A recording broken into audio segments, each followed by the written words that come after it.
Chat GPT के बारे में बहुत सारी चीज़ें आपने अब तक सुन ली होंगी, इसे खुद भी ट्राई किया होगा और स्टूडेंट्स को ये ख्याल लाजमी आया होगा कि क्या academic assignments, reports, presentations, thesis वगैरह को भी चैट जीपीटी इस्तेमाल करते हुए बनाया जा सकता है या नहीं। तो बनाया तो बिल्कुल जा सकता है, मिनटों में, सेकंड्स में आपको बहुत सारा यूनिक कंटेंट ये प्रोड्यूस करके दे सकता है। कोई भी क्यूरी आप एंटर करें तो ये आपको उसको रिजॉल्व करके दे देगा और वाकई ह्यूमन लाइक कंटेंट प्रोड्यूस करेगा। आपको बज़ाहिर देखने पर ये अंदाज़ा नहीं हो सकेगा कि ये कंटेंट किसी इंसान ने प्रोड्यूस किया है या ये एआई जनरेटेड कंटेंट है, थ्रू मशीन लर्निंग या कंप्यूटर्स, रोबोट्स वगैरह के थ्रू इसको प्रोड्यूस किया गया। लेकिन एकेडमिक असाइनमेंट्स के मामले में हमने इस वीडियो में बात करनी है कि ये बिल्कुल भी सेफ नहीं है। आप अगर ऐसा करते हैं तो आपका यकीनन वो एग्जाम या पेपर दांव पे लग सकता है, क्योंकि ऐसे टूल्स मार्केट में फ्रीली अवेलेबल हैं, एक्सेसिबल हैं इंटरनेट पे, जिन्हें आपके इंस्ट्रक्टर्स भी, टीचर्स भी, इंस्टीट्यूशंस भी यूज कर सकते हैं और वो ये पता चला सकते हैं कि ये कंटेंट किसी स्टूडेंट ने खुद से प्रोड्यूस नहीं किया। उसमें सबसे पहले तो अगर उसी कंटेंट को चैट जीपीटी में ही पेस्ट किया जाता है और उससे पूछा जाता है कि hey ChatGPT, did you produce this content, did you do this work,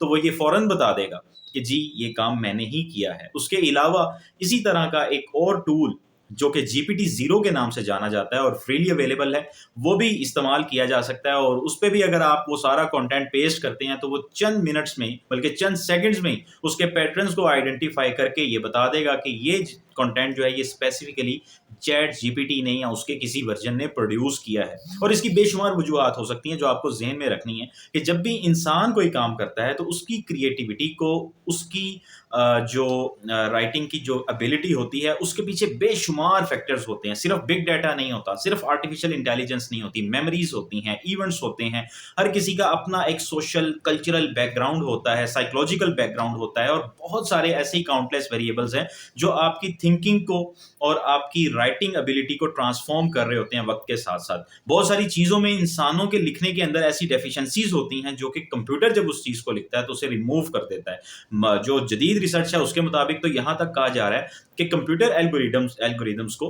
बाकायदा तौर पे प्लान किया जा रहा है कि उसके अंदर कुछ इस किस्म की डेफिशिएंसीज रखी जाएं, मसलन ग्रामेटिकल एरर्स हों, क्योंकि चैट जीपीटी तो जब प्रोड्यूस करेगा तो चाहे कोई नेटिव इंग्लिश स्पीकर है या किसी और जुबान का बोलने वाला है, इससे फर्क नहीं पड़ता। जीपीटी उसको बिल्कुल इसी अंदाज में प्रोड्यूस कर देगा जैसे वो किसी बड़े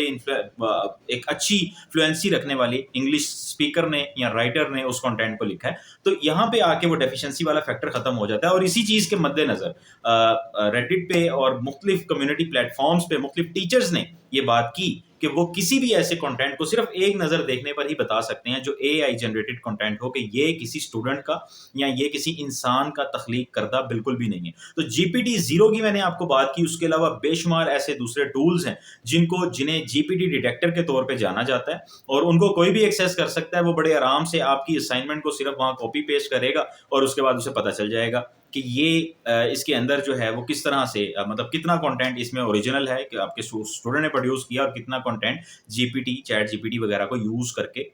लिखा गया है। आप चैट जीपीटी को रिप्लेस कर सकते हैं दूसरे कई ऐसे टूल्स हैं जो एआई राइटिंग टूल्स हैं, सिंपल से टूल्स हैं। उसके अलावा पैराफ्रेजिंग टूल्स हैं जैसे क्विलबोर्ड है, उसके ऊपर भी हमने इसी चैनल पे एक वीडियो अपलोड किया। उन टूल्स को अगर आप इस्तेमाल करते हैं तो आपका मसला सिर्फ और सिर्फ रह जाता है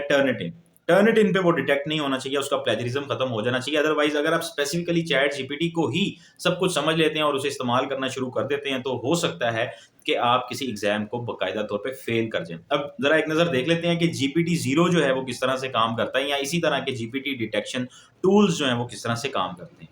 जी तो जनाब, इस वक्त आपके सामने ये चैट जीपीटी मौजूद है जिसपे मैंने कोई भी किसी भी किस्म का कंटेंट लिखूंगा कि why chat GPT is good, और ये रिस्पॉन्स हम जनरेट करके इसका देख लेते हैं, ये आपको बता देगा। अभी ये रिस्पॉन्स जनरेट कर रहा है, इसी रिस्पॉन्स को हमने कर लेना है कॉपी, ठीक है। और इसे कॉपी करने के बाद हम टेस्ट करेंगे अपना वो जो चैट जीपीटी ज़ीरो मैंने आपको बताया है उसमें जाके कि क्या ये उस कंटेंट को, इसे मैं स्टॉप जनरेटिंग कर रहा हूँ ताकि बस इतना ही कंटेंट हमें चाहिए। यहाँ से हम ये कंटेंट कर रहे हैं कॉपी और इसको हम लेके जा रहे हैं चैट जीपीटी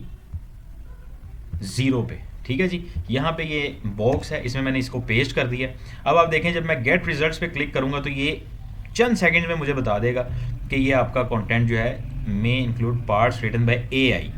ठीक है जी। अगर अभी इससे पहले जो मैंने कंटेंट चेक किया था उसमें तो इसने कहा कि इंटायरली ये एआई जनरेटेड कंटेंट है, और उसके बाद आप देख लें कि इसने हाईलाइट भी कर दिया और मुख्तलिफ स्टैट्स बता दिए कि किस तरह से आपका कंटेंट एआई जनरेटेड है। उसके अलावा मैंने साथ ही ये कुछ टेक्स्ट खुद से लिख के रखा हुआ है, ये मैंने अभी खुद टाइप किया है। इसको मैं जाके उसी टूल में दोबारा से पेस्ट करूँगा GPT-0 में, और जाके चेक करूँगा कि क्या इस कंटेंट को भी ये डिटेक्ट करता है, क्या इसको भी ये AI प्रोड्यूस जनरेटेड कंटेंट कहता है। तो ये कह रहा है कि your text is likely to be written entirely by a human. और देख लें यहाँ पे इसने कुछ भी हाईलाइट नहीं किया, और ये सारे जो स्कोर्स हैं, पैरामीटर्स हैं, वो भी बता रहा है कि जी ये आपका कंटेंट जो है ओरिजिनल है। तो इसको आप अगर प्लेजरिज्म इसका चेक करें ना, जो चैट GPT वाला कंटेंट है, तो आपको हो सकता है प्लेजरिज्म उसका 10% 12% ही नज़र आए, लेकिन GPT-0 ने ये बता दिया कि वो कंटेंट आपका चैट GPT ने प्रोड्यूस किया था। अदरवाइज़